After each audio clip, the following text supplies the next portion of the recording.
Ma femme m'a cruellement offert des papiers de divorce comme cadeau pour mon anniversaire, en riant fort devant tout le monde. Sa jeune et absolument magnifique cousine a chuchoté discrètement tout près de moi, signe-les simplement. Et je pourrai enfin être avec toi. J'ai eu 32 ans un jeudi. Rien de spécial ce jour-là, juste une autre rotation autour du soleil. Chloé a insisté pour dîner dans ce restaurant italien chic du centre-ville. Elle a dit qu'elle voulait rendre cela mémorable. Elle a invité mes parents, ses parents, quelques amis proches et sa cousine m'a dit. Toute l'organisation semblait bizarre, mais je n'arrivais pas à mettre le doigt sur le pourquoi. Nous y sommes arrivés vers 7:00 heure. Le restaurant avait cet éclairage tamisé, des bougies sur chaque table, du jazz doux en fond sonore. Tout le monde était déjà assis quand nous sommes entrés. Chloé avait cette énergie étrange comme si elle était sur le point de jouer dans une pièce de théâtre. Elle n'arrêtait pas de regarder son téléphone, en souriant à l'écran. Le dîner a commencé assez normalement. Ma mère a posé des questions sur le travail. Son père a parlé de son voyage de pêche. Une conversation de dîner de famille standard. Puis est venu le gâteau. Le serveur l'a apporté. Tout le monde a chanté joyeux anniversaire. Et j'ai soufflé les bougies. C'est à ce moment-là que Chloé s'est levée. Alors, je t'ai pris un cadeau très spécial cette année, a-t-elle annoncé assez fort pour que les tables voisines entendent. Elle a sorti une boîte emballée dessous sa chaise. Du papier cadeau rouge, un nœud blanc. Cela ressemblait à n'importe quel autre cadeau. Je l'ai ouvert lentement. À l'intérieur se trouvait une enveloppe manille. Pas de carte, pas de mots, juste l'enveloppe. J'ai regardé Chloé, confus. Elle souriait, ce sourire aigu et excité qui ne correspondait pas au moment. « Ouvre-la » a-t-elle dit, rebondissant presque sur son siège. J'ai sorti les papiers à l'intérieur. Des documents de divorce, entièrement préparés, déjà signés par elle, attendant juste ma signature. La table est devenue complètement silencieuse. La fourchette de ma mère a heurté son assiette. Son père s'est arrêté au milieu de sa gorgée de vin. Chloé a ri. Un vrai rire plein. Surprise. Tu es enfin libre. Plus de femmes qui te harcèlent. Plus de responsabilités. Tu peux aller être le célibataire que tu as toujours voulu être. Elle l'a dit comme si c'était une blague, comme si elle venait de me donner des billets pour un match de basket. Plusieurs personnes aux tables voisines regardaient maintenant. Mon meilleur ami Brandon avait l'air horrifié. La mâchoire de mon père était contractée, comme elle le devient quand il est furieux, mais qu'il essaie de rester calme. Je suis resté assis là à tenir ses papiers, essayant de comprendre ce qui se passait. C'était calculé, public, conçu pour m'humilier devant tous ceux qui comptaient. Puis Maddy a bougé. Elle était assise 2 sièges plus loin, parlant à peine de toute la nuit. Elle s'est levée, a marché derrière moi et s'est penchée près de mon oreille, assez près pour que personne d'autre ne puisse entendre. Signe-les simplement, a-t-elle chuchoté. Et je pourrai enfin être avec toi. J'ai légèrement tourné la tête. Elle était sérieuse. Ses yeux verts ne plaisantaient pas, ne jouaient pas à des jeux. Elle pensait chaque mot. J'ai regardé à nouveau Chloé, qui souriait toujours, attendant que je m'effondre, que je crie ou que je supplie. Au lieu de cela, j'ai sorti un stylo de la poche de ma veste. Le même stylo que j'avais utilisé pour signer la carte d'anniversaire qu'elle m'avait donnée 2 heures plus tôt à la maison. « Quelqu'un a une surface plane ?» ai-je demandé calmement. Brandon, ayant toujours l'air choqué, a fait glisser son assiette vide vers moi. J'ai posé les papiers, j'ai trouvé toutes les lignes de signature et j'ai signé. Cela a pris environ 30 secondes. Le stylo faisait ce bruit de grattement dans la pièce silencieuse. Tout le monde me regardait. Personne ne regardait le visage de Chloé changer. Quand j'ai eu fini, j'ai empilé les papiers proprement, je les ai fait glisser sur la table vers elle et je me suis levé. « Merci pour le cadeau » ai-je dit. Sincèrement, c'est exactement ce dont j'avais besoin. Maddy était déjà debout, son sac à main à la main. J'ai regardé mes parents. Désolé d'écourter cela. Je vous appellerai demain. Ma mère a hoché la tête, les yeux larmoyants, mais sans pleurer. Mon père m'a fait ce léger signe de tête, le genre qui dit qu'il comprenait exactement ce qui venait de se passer. J'ai marché vers la sortie. Maddy nous a suivis par derrière. La voix de Chloé a percé le silence. Attends, quoi? Tu ne peux pas simplement. Tu es censé. Je ne me suis pas retourné. Nous avons poussé les portes du restaurant et sommes sortis dans l'air frais du soir. Derrière nous, à travers les fenêtres, je pouvais voir Chloé debout à la table, les papiers dans les mains, ayant l'air absolument perdu. La voiture de Maddy était plus proche que la mienne. Nous sommes montés dedans. Elle n'a pas démarré le moteur tout de suite. Nous sommes juste restés assis là pendant 1 minute. Je pensais ce que j'ai dit, m'a-t-elle dit. J'ai attendu 2 ans pour que tu vois ce qu'elle est réellement. Je l'ai vue ce soir, ai-je répondu clairement. Elle a démarré la voiture. Chez toi ou chez moi? Chez toi. J'ai besoin de distance avec tout ce qui me rappelle elle. Alors que nous sortions du parking, j'ai vu Chloé faire irruption par les portes du restaurant, regardant frénétiquement autour d'elle. Elle a repéré la voiture de Maddy juste au moment où nous tournions au coin. La dernière chose que j'ai vue dans le rétroviseur latéral était elle, debout là, seule sur le trottoir, les papiers de divorce flottant dans sa main. Le cadeau d'anniversaire qu'elle m'avait offert n'était pas les papiers de divorce. C'était la liberté. Elle ne réalisait simplement pas que ce serait elle qui en paierait le prix. L'appartement de Maddy était plus petit que la maison que je partageais avec Chloé, mais il semblait plus chaleureux. Des plantes sur le rebord de la fenêtre, des livres empilés sur la table basse, des photos de ses voyages sur les murs. Une véritable personnalité au lieu de l'esthétique stérile de magazine sur laquelle Chloé insistait. Nous nous sommes assis sur son canapé. Elle a fait du café même s'il était presque 9:00 heure du soir. De toute façon, aucun de nous n'allait dormir de sitôt. Depuis combien de temps savais-tu, lui ai-je demandé à propos de ce qu'elle avait prévu ce soir. 3 semaines. Elle me l'a dit lors du brunch du dimanche. Elle pensait que je trouverais ça hilarant. Maddy m'a tendu une tasse. Elle a dit que tu pleurerais, que tu la supplierais de reconsidérer, que tu ferais une scène. C'était tout le but. Une humiliation publique suivie de tes supplications. Et tu ne m'as pas prévenu. J'ai essayé. Tu te souviens quand je t'ai envoyé un message la semaine dernière pour te demander si on pouvait parler? Tu as dit que tu étais occupé avec des trucs du travail. Je m'en souvenais. J'avais supposé qu'elle voulait discuter de l'anniversaire de Chloé qui approchait le mois prochain. J'avais prévu de lui demander des idées de cadeaux. Elle a préparé cela pendant des mois, a continué Maddy. Elle a dit à tout le monde que tu es contrôlant, émotionnellement indisponible, que le mariage a été terrible. Elle a préparé tout ce terrain pour que lorsqu'elle ferait son coup ce soir, les gens penseraient que tu le méritais. Mon téléphone a commencé à vibrer dans ma poche. Je l'ai sorti. Chloé. Déjà 17 appels manqués. 6 messages vocaux, 12 messages textes. Je l'ai posé face vers le bas sur la table basse. Elle panique, a observé Maddy. Elle s'attendait à un résultat différent. Elle s'attendait à ce que tu te battes pour elle. C'est comme ça qu'elle fonctionne. Créer le chaos, puis être validé quand quelqu'un la poursuit. Maddy a replié ses jambes sous elle. Je l'ai regardé faire cela toute sa vie. Différents petits amis, même schéma. Elle pousse jusqu'à ce qu'ils craquent, puis agit de manière choquée quand ils s'en vont. Mon téléphone a vibré de nouveau, puis encore. Maddy a tendu le bras et l'a éteint complètement. Tu ne lui dois pas de réponse ce soir, a-t-elle dit. Ni demain, ni jamais, honnêtement. Quant à tu. J'ai commencé puis je me suis arrêté. Plutôt, ce que tu as dit sur le fait de vouloir être avec moi depuis votre mariage. En fait, elle m'a regardé directement, j'étais sa demoiselle d'honneur. Je me tenais juste là, te regardant l'épouser, sachant qu'elle n'appréciait pas ce qu'elle avait. Ensuite, j'ai passé 2 ans à la regarder te traiter comme un accessoire. Quelqu'un a exhibé lors des fêtes, mais a ignoré à la maison. Elle t'a dit ça. Elle a dit ça à tout le monde, elle s'en vantait, comment tu faisais tout ce qu'elle demandait, comment tu étais facile à gérer. Elle en riait avec ses amis à ses réunions de club de lecture auxquelles elle a cessé de t'inviter il y a 6 mois. Je n'avais pas remarqué que j'avais cessé d'être invité. Chloé avait dit qu'elles avaient déplacé les réunions aux après-midi en semaine quand j'étais au travail.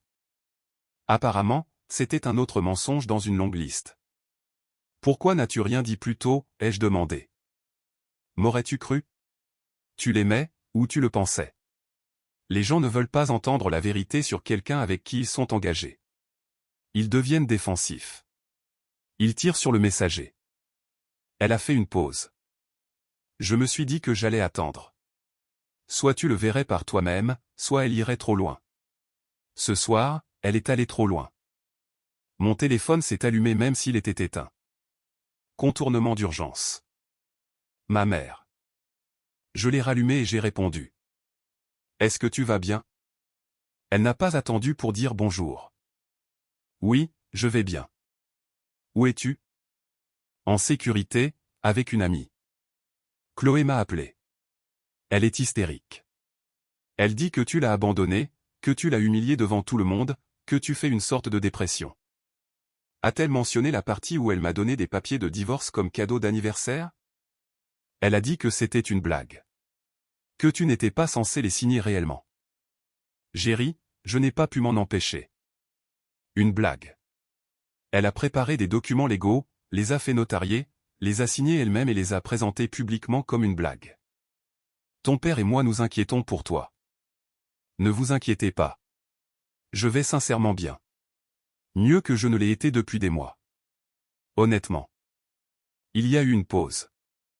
Puis la voix de ma mère est devenue plus calme. Ton père veut te parler. Des bruits de froissement. Puis mon père. Fils. Salut. Cela a demandé du courage. Ce que tu as fait ce soir, partir au lieu d'empirer les choses. Merci. Ne la laisse pas te manipuler pour que tu reviennes. Je l'ai regardé travailler sur toi pendant 3 ans. Ce soir, c'était juste le masque qui glissait complètement. Je sais. Bien. Ta mère et moi soutenons ce que tu décideras, mais sache que nous avons vu qui elle est réellement ce soir. Finalement, il a fait une pause. Nous sommes fiers de toi. Après avoir raccroché, je suis resté assis là à tenir le téléphone. Maddy me regardait avec cette expression douce. De bons parents, a-t-elle dit. Les meilleurs. Mon téléphone a vibré. Chloé à nouveau. Cette fois, j'ai lu le message. Nous devons parler. Ce n'est plus drôle. Je ne voulais pas que ça se passe comme ça. Appelle-moi, s'il te plaît. Puis un autre. Je sais que tu es contrarié, mais tu réagis de manière excessive. C'était censé être drôle. Tout le monde s'inquiète pour toi. Puis, vas-tu sérieusement jeter 3 ans pour ça? J'ai fait une erreur. Nous pouvons arranger ça. J'ai montré les messages à Maddy. Elle les a lus et a secoué la tête. Elle ne s'excuse pas pour ce qu'elle a fait. Elle est contrariée que cela n'ait pas fonctionné comme elle le voulait. Il y a une différence. Je vois ça. Alors, et maintenant, a-t-elle demandé. Maintenant, je dépose ces papiers au tribunal lundi. Je déménage mes affaires de la maison. Je commence le processus réel pour démêler ma vie de la sienne et de nous. Je l'ai regardée. Elle avait été patiente, honnête, directe. Tout ce que Chloé n'avait pas été. J'ai besoin de temps, ai-je dit. Pas parce que je ne veux pas de ça, mais parce que j'ai besoin de le faire correctement. Pas comme une réaction, pas comme une vengeance. J'ai besoin de fermer ce chapitre complètement avant d'en commencer un nouveau. Elle a souri. J'ai attendu 2 ans. Je peux attendre quelques mois de plus. Tu es sûr? Je suis sûr. Elle s'est rapprochée. Mais je vais être là en tant qu'ami, en tant que soutien, en tant que ce dont tu auras besoin. Et quand tu seras prêt, nous verrons où cela nous mène. Nous sommes restés éveillés à parler jusqu'à presque 3:00 heure du matin de tout. De son travail de graphiste, de mon travail, de la gestion de la logistique pour une entreprise de fabrication, des endroits où nous voulions voyager, des livres que nous avions lus, des films stupides que nous apprécions secrètement. Une vraie conversation. Le genre que Chloé et moi avions cessé d'avoir il y a 2 ans. Quand je suis finalement parti pour rentrer chez moi, je me sentais plus léger que je ne l'avais été depuis des années. Mon téléphone avait 43 messages de Chloé à ce moment-là. Je n'en ai lu aucun. La maison était sombre quand j'y suis arrivé. Je m'attendais à moitié à ce qu'elle m'attende, prête pour une confrontation, mais elle n'était pas à la maison. Probablement en train d'essayer de limiter les dégâts avec la famille et les amis. Je suis allé dans la chambre d'amis, celle que nous utilisions pour le stockage. J'ai commencé à faire une liste mentale de ce qui était à moi, de ce qui était à elle, de ce que nous avions acheté ensemble et dont je ne me souciais plus. Demain, j'appellerai un avocat, je commencerai le processus officiel. Ce soir, je dormirai mieux que je ne l'avais fait depuis des mois parce que Chloé avait raison sur une chose. Elle m'avait donné exactement ce dont j'avais besoin pour mon anniversaire, juste pas de la manière dont elle l'avait prévu. Lundi matin, j'ai rencontré un avocat, pas un avocat de divorce de haut niveau, juste un gars simple nommé Monsieur Stanley qui avait géré la planification successorale de mes parents. Il a examiné les papiers que Chloé m'avait donnés. Ceux-ci sont légitimes, a-t-il dit en feuilletant les pages. Correctement déposés, notariés, tout est en ordre. Elle ne bluffait pas. Avez-vous discuté tous les deux de la division des biens, des actifs, de quelque chose comme ça? Non. Elle les a présentés à mon dîner d'anniversaire comme une surprise. Il a levé les yeux vers moi par-dessus ses lunettes de lecture. Comme une surprise, devant toute ma famille, emballée comme un cadeau. C'est. Il a fait une pause, cherchant le terme professionnel. Anormalement hostile. C'est Chloé. Nous avons passé en revue les détails. La maison était louée, le bail était à nos deux noms, mais se terminait dans 2 mois de toute façon. Mon camion était à moi. Sa berline était à elle. Les deux étaient payés. Nous avions un compte courant commun avec peut-être 3 000 € dessus. Quelques meubles que nous avions achetés ensemble. Rien de compliqué, rien qui vaille la peine de se battre. Cela devrait être simple, a dit Stanley. Il y a une période d'attente minimale de 30 jours dans cet état, mais étant donné qu'elle a déjà signé et que vous avez signé, ce n'est plus que de la paperasse à ce stade. Je déposerai cela cet après-midi. Bien. Vous semblez remarquablement calme à ce sujet. Elle m'a rendu service. Il m'a juste fallu 1 minute pour le reconnaître. Je suis allé au travail après cela. Mon téléphone n'avait cessé de vibrer toute la matinée, mais j'avais désactivé les notifications pour le numéro de Chloé. Quand je suis arrivé à mon bureau, Brandon m'attendait avec du café. J'ai pensé que tu en aurais peut-être besoin, a-t-il dit. Merci. Chloé s'est présentée chez moi la nuit dernière vers 11h00 heure. Elle pleurait, demandait si je savais où tu étais, disait que tu l'avais abandonnée. Que lui as-tu dit? Que je ne m'impliquais pas. Que ce qu'elle a fait était n'importe quoi et qu'elle devait faire face aux conséquences. Il s'est assis sur le bord de mon bureau. Elle a essayé de faire croire que tu as réagi de manière excessive. Elle a dit que c'était censé être une façon amusante d'ouvrir une conversation sur votre relation. Amusante, n'est-ce pas? Stéphanie pense que Chloé s'attendait légitimement à ce que tu te battes pour elle.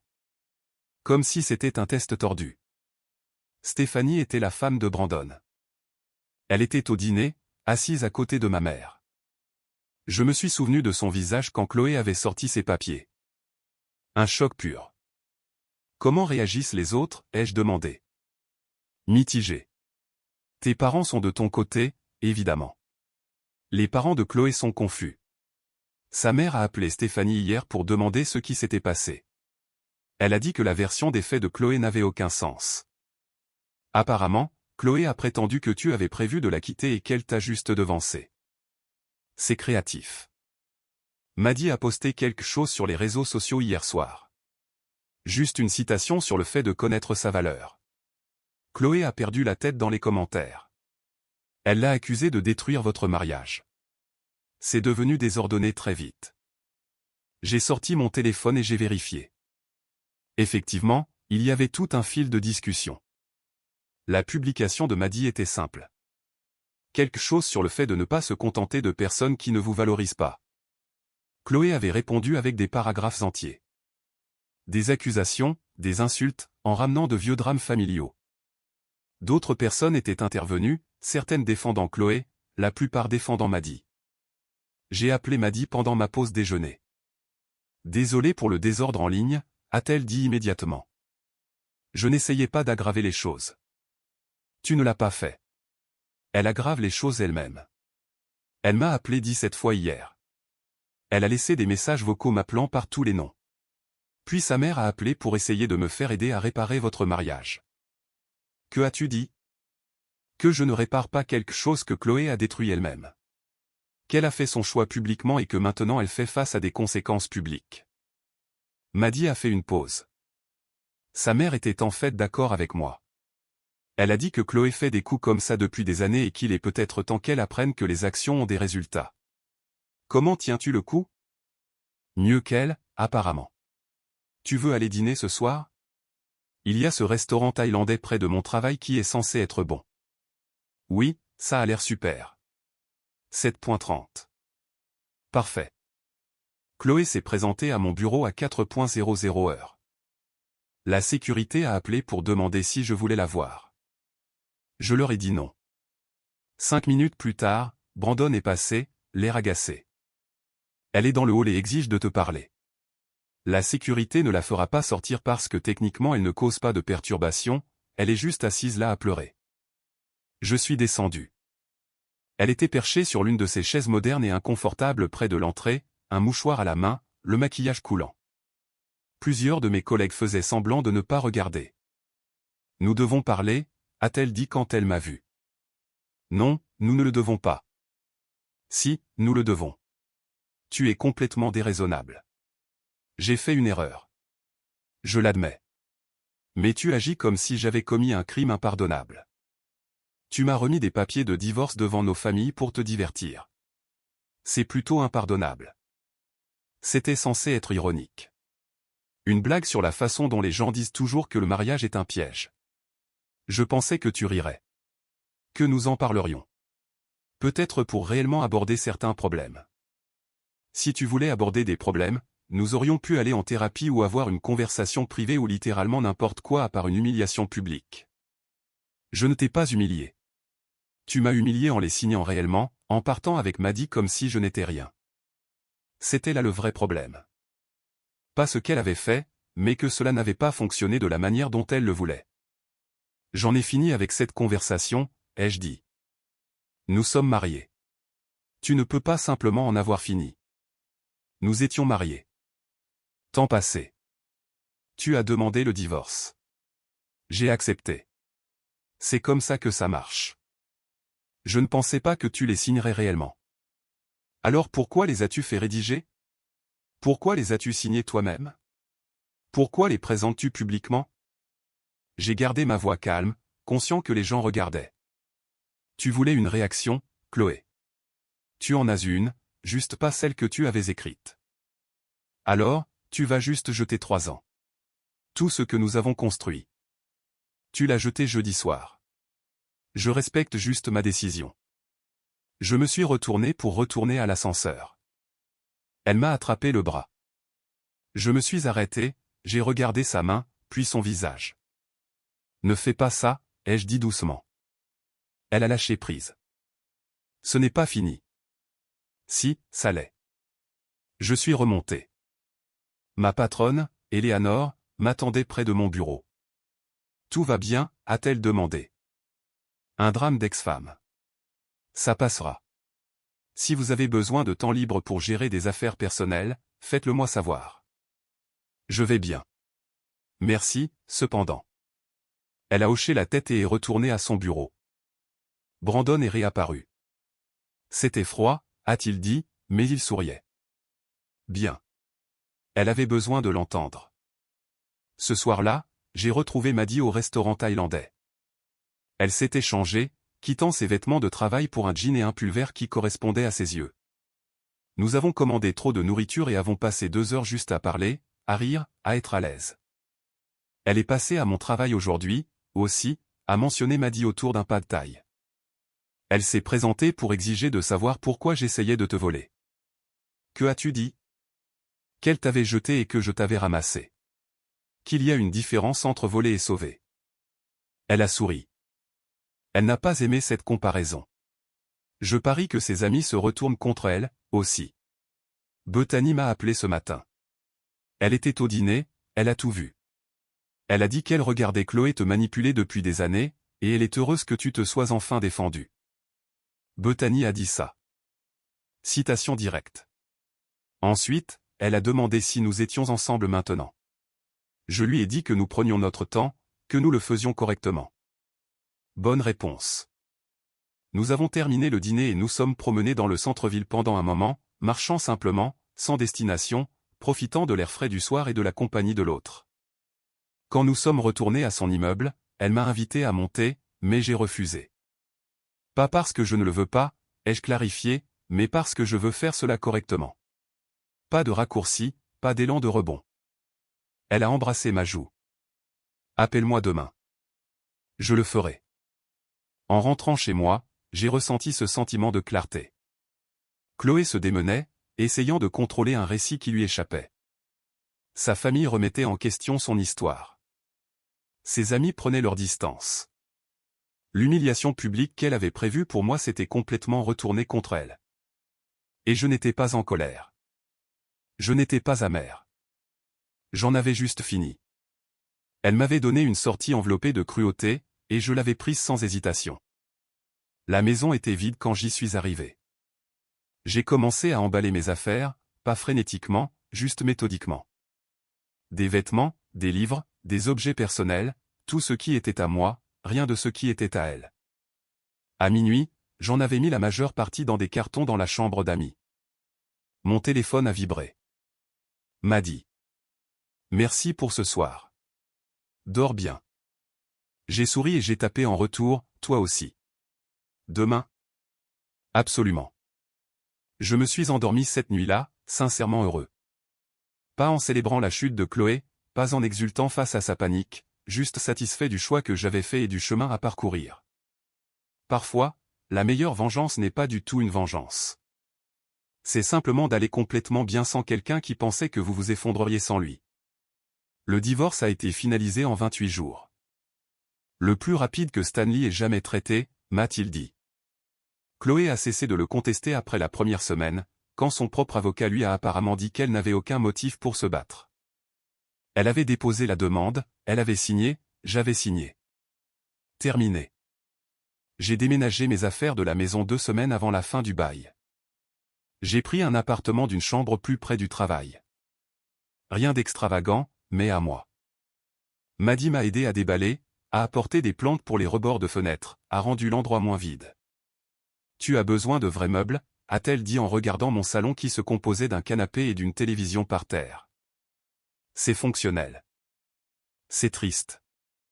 Je m'en occuperai. Elle a souri et n'a pas insisté. C'était la différence avec elle. Pas de pression, pas d'exigence, juste de la présence. Nous nous voyons régulièrement. Des dîners 2 fois par semaine, des films le week-end, de longs appels téléphoniques les soirs où nous ne pouvions pas nous rencontrer. Rien de précipité, rien de forcé. Nous construisions quelque chose d'authentique au lieu de jouer une relation pour les autres. Chloé a découvert notre relation officiellement quand Maddy a posté une photo de nous à un match de baseball. Rien de dramatique, juste nous deux souriant avec le terrain en arrière-plan. En moins d'1 heure, mon téléphone a explosé. Tu es passé à autre chose si vite? Nous avons été mariés pendant 3 ans et tu m'as remplacé en 1 mois. Alors, tu me trompais avec ma cousine tout ce temps? C'est pour ça que tu as signé si vite. Tout le monde avait raison à ton sujet. Tu es exactement la personne que je leur ai dit que tu étais. Je n'ai pas répondu. Maddy a vu les messages et a froncé les sourcils. Dois-je la retirer, a-t-elle demandé. Non, nous ne nous cachons pas. Nous ne faisons rien de mal. Elle va rendre cela laid. Elle l'a déjà rendu laid. C'est juste elle qui fait face aux conséquences qu'elle a créées. La situation familiale est devenue plus compliquée. Les parents de Chloé nous ont invités tous les deux au dîner du dimanche, séparément. Sa mère m'a appelé directement. Je sais que c'est gênant, a dit Madame Esther. Mais tu as fait partie de cette famille pendant 3 ans. Cela ne disparaît pas simplement parce que Chloé a pris une terrible décision. J'apprécie cela. Maddy vient aussi. Chloé ne sera pas là. Elle refuse d'être dans la même pièce que l'un de vous pour le moment. C'est probablement pour le mieux. Le dîner du dimanche était étrange, mais pas inconfortable. Le père de Chloé m'a serré la main à la porte comme si rien n'avait changé. Sa mère m'a pris dans ses bras, m'a dit que j'avais bonne mine. Les parents de Maddy étaient là aussi, d'un grand soutien et chaleureux. Nous avons mangé du rôti et avons parlé de choses normales, du travail, de la météo, des sports. Personne n'a mentionné Chloé jusqu'au dessert, quand sa mère a abordé le sujet prudemment. Elle ne gère pas bien cela, a-t-elle dit. Elle a quitté son travail à la boutique, est revenue vivre avec nous temporairement, passe la plupart de son temps dans son ancienne chambre. Je suis désolé d'entendre cela, ai-je dit. Et je le pensais. Je ne voulais pas qu'elle souffre. Je ne voulais juste plus être avec elle. Elle parle de déménager dans un autre état. De recommencer quelque part où personne ne sait ce qui s'est passé. La main de Maddy a trouvé la mienne sous la table. Cela pourrait être une bonne chose pour elle, ai-je proposé. Un nouveau départ, une nouvelle perspective. Elle vous blâme tous les deux pour tout. Elle dit que vous avez conspiré contre elle. Que vous avez planifié tout ça. Nous ne l'avons pas fait, a dit Maddy fermement. Elle a créé cette situation entièrement toute seule. Je le sais. Nous le savons tous. Mais elle n'est pas encore prête à l'accepter. Madame Esther avait l'air fatiguée. Je l'ai élevée mieux que ça. Je ne sais pas d'où vient ce trait de cruauté. Elle finira par comprendre, a ajouté son père. Ou elle ne le fera pas. Quoi qu'il en soit, c'est sa responsabilité maintenant. Nous ne facilitons plus cela. Après le dîner, Maddy et moi avons marché jusqu'à un parc voisin. L'automne s'installait, les feuilles changeaient de couleur, la température baissait. Elle s'est appuyée contre moi pendant que nous marchions. Ça s'est mieux passé que ce que j'attendais, a-t-elle dit. Ta famille, ce sont de bonnes personnes. Ils t'aiment bien. Ils t'ont toujours bien aimé. Même avant. Elle a laissé sa phrase en suspens. Avant quoi? Avant que je dise à ma mère il y a 2 ans que j'avais des sentiments pour toi. Elle a dit qu'elle comprenait, mais que le timing était tout. Que si cela devait arriver, cela arriverait naturellement. Une femme intelligente. Elle a aussi dit que Chloé finirait par s'autodétruire et que j'avais juste besoin d'être patiente. Maddy a ri doucement. Je suppose qu'elle avait raison. Nous nous sommes assis sur un banc surplombant un petit étang. Les canards faisaient ce que font les canards au début du mois d'octobre. Exister, principalement. J'ai reçu une offre d'emploi, ai-je dit. Une promotion en fait. Un poste de directeur régional. Plus d'argent, de meilleurs avantages. C'est incroyable. C'est dans cette ville. La même entreprise. Je voyagerai plus, mais je serai basé ici. Tu l'as mérité. J'ai failli ne pas postuler parce que Chloé se plaignait toujours que je travaillais trop. Puis j'ai réalisé que je n'avais plus à prendre en compte son opinion. Qu'est-ce que ça fait? Libérateur. Mon téléphone a sonné. Numéro inconnu. J'ai failli ne pas répondre, mais quelque chose m'a poussé à décrocher. Est-ce Grant? La voix d'une femme. Plus âgée, peu familière. Oui. C'est Eleanor Beck. Je suis une amie de votre mère. Nous nous sommes rencontrés à votre mariage. Je me souvenais vaguement d'elle. Une grande femme, qui travaillait comme thérapeute ou conseillère. Que puis-je faire pour vous, ai-je demandé. Votre ex-femme est venue me voir professionnellement. La confidentialité des clients m'empêche de discuter des détails, mais elle a mentionné quelque chose dont j'ai senti que vous deviez être informé pour des raisons de sécurité. Ma posture a changé. Maddy l'a remarqué. Quel genre de choses, ai-je demandé. Elle est fixée sur l'idée que vous et Maddy avez planifié son humiliation. Que vous avez une liaison depuis des années et que jeudi soir était votre façon de vous venger d'elle publiquement. Ce n'est pas vrai. Je sais. Votre mère a confirmé la chronologie, mais Chloé ne traite pas la réalité clairement en ce moment. Elle a mentionné se présenter à l'appartement de Maddy, pour vous confronter tous les deux. Je l'ai exhortée à ne pas le faire, mais je ne suis pas convaincu qu'elle écoutera. Merci de me l'avoir dit. Si elle se présente, n'engagez pas la conversation. Appelez la police si elle refuse de partir. Je travaille avec elle pour qu'elle accepte la responsabilité de ses actes, mais elle résiste. Après avoir raccroché, j'ai mis Maddy au courant. Elle avait l'air inquiète, mais pas effrayée. Devrais-je rester ailleurs pendant quelques nuits, a-t-elle demandé. Non, mais je devrais peut-être rester chez toi. L'union fait la force. Tu es sûr? Absolument. Nous sommes retournés à son appartement. J'ai pris mon sac de voyage dans mon camion. Vers 10:00 heure ce soir-là, quelqu'un a frappé à la porte de Maddy. Des coups forts et persistants. Nous nous sommes regardés. J'ai regardé par le Judas. Chloé, l'air échevelé, les yeux égarés. Je sais que tu es là-dedans avec lui, a-t-elle crié à travers la porte. Ouvrez. J'ai sorti mon téléphone et j'ai appelé la ligne non urgente de la police. J'ai expliqué la situation calmement. Ils ont dit qu'ils enverraient quelqu'un. Tu as détruit ma vie, a crié Chloé. Vous deux. Vous avez planifié tout ça. Admettez-le. Maddy se tenait derrière moi, enregistrant sur son téléphone. Des preuves au cas où. Je t'ai tout donné et tu l'as jeté pour elle. C'est ma cousine. Ma propre famille. La police est arrivée en 8 minutes. Par le Judas, je les ai regardés parler à Chloé, la calmer, et finalement l'escorter au loin. Un officier a frappé ensuite. J'ai ouvert la porte. Il a demandé si nous voulions déposer un rapport. J'ai dit oui. Il a pris nos déclarations, a pris la vidéo de Maddy, nous a donné un numéro de dossier. Si elle revient, appelez immédiatement, a-t-il dit. Nous aurons maintenant une trace de cet incident. Après leur départ, Maddy et moi sommes juste restés assis sur son canapé pendant un moment, sans parler, juste en train d'assimiler. C'est ma faute, ai-je finalement dit. Si je m'étais battu au restaurant comme elle le voulait, peut-être qu'elle ne s'effondrerait pas comme ça. Arrête. Ce n'est pas ta faute. Elle a fait un choix. Tu as répondu de manière appropriée. Son incapacité à gérer cela relève de sa responsabilité, pas de la tienne. Je sais. Logiquement, je sais qu'elle finira par se calmer. Elle déménagera, recommencera à zéro, nous oubliera. C'est juste la partie dramatique du milieu avant l'acceptation.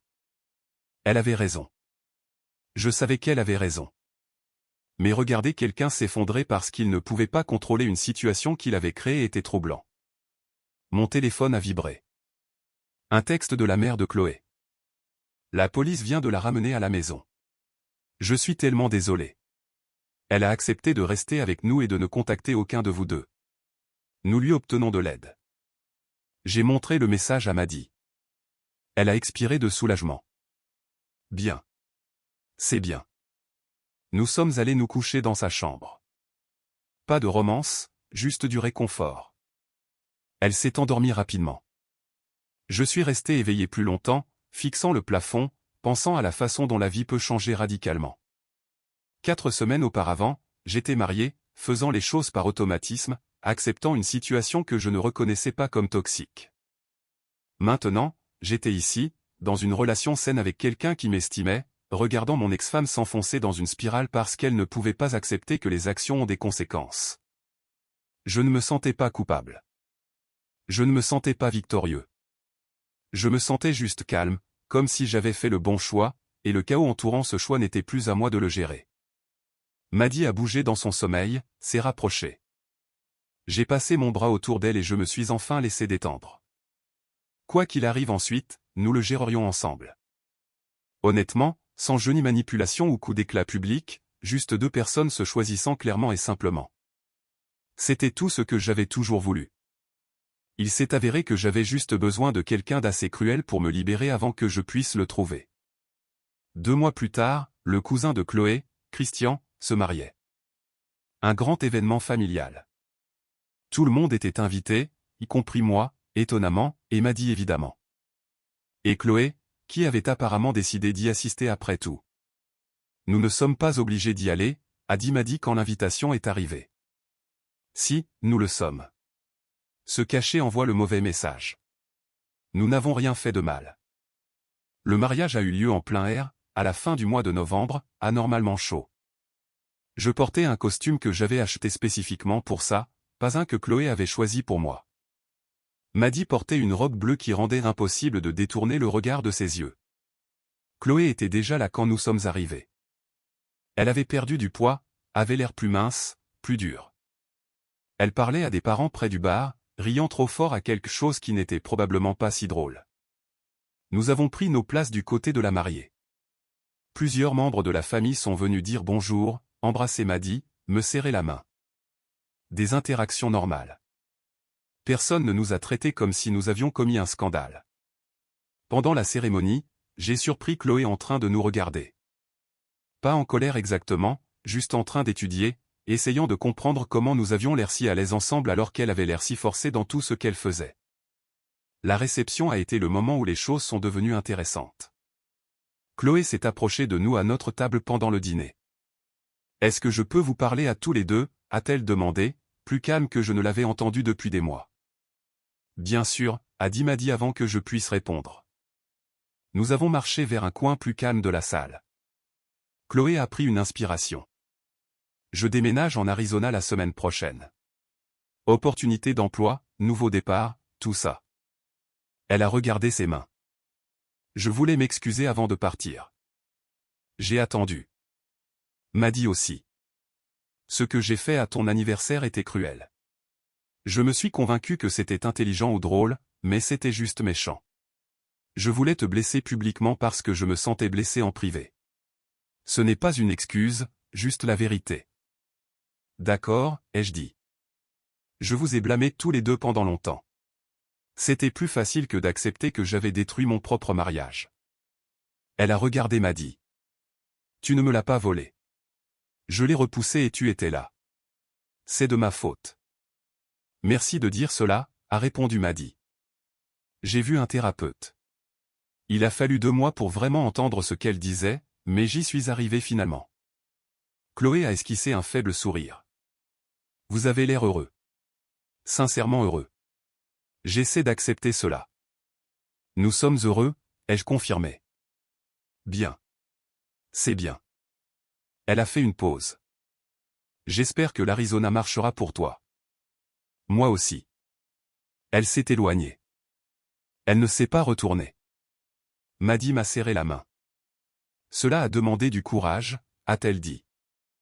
Oui, c'est vrai. Nous sommes restés pour le reste de la réception, avons dansé, ri avec des amis, célébré Christian et sa nouvelle femme. Chloé est partie tôt, s'éclipsant discrètement sans faire de scène. En rentrant chez nous ce soir-là, Maddy a demandé à quoi je pensais. Que c'est fini. Réellement fini. Pas le mariage, ça s'est terminé il y a des mois, mais les conséquences, le drame, tout ça. Qu'est-ce que ça fait? Comme si je pouvais enfin respirer complètement. Elle a souri et a entrelacé ses doigts avec les miens. Alors, et maintenant? Maintenant, nous vivons, tout simplement. Plus de regard en arrière. Plus de gestion de la crise de quelqu'un d'autre. Juste nous qui avançons. J'aime comment ça sonne. 3 mois plus tard, Maddy a emménagé dans mon appartement. 6 mois après cela, j'ai rencontré ses parents pour Noël et ils m'ont traité comme de la famille. 1 an après le désastre de mon dîner d'anniversaire, j'ai demandé Maddy en mariage un mardi tout à fait normal. Pas de grands gestes, juste une question posée honnêtement dans notre cuisine. Elle a dit oui. Chloé a envoyé une carte quand elle l'a appris, juste 2 mots. Soyez heureux. J'avais l'intention de l'être, car parfois la pire chose qui vous arrive s'avère être la porte dont vous aviez besoin mais que vous aviez trop peur de franchir. Et parfois, la personne qui vous claque cette porte au nez vous rend le plus grand service de votre vie, même si elle n'en a jamais eu l'intention.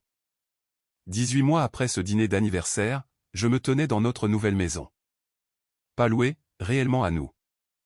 Maddy était dans la cuisine en train de déballer la vaisselle, fredonnant pour elle-même. Mon téléphone a vibré. La mère de Chloé. Je voulais juste te faire savoir que Chloé s'est fiancée.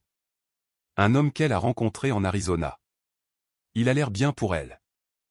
C'est super. Vraiment, elle va mieux. La thérapie a aidé. Elle voulait que je te dise qu'elle est reconnaissante de la façon dont les choses ont fini.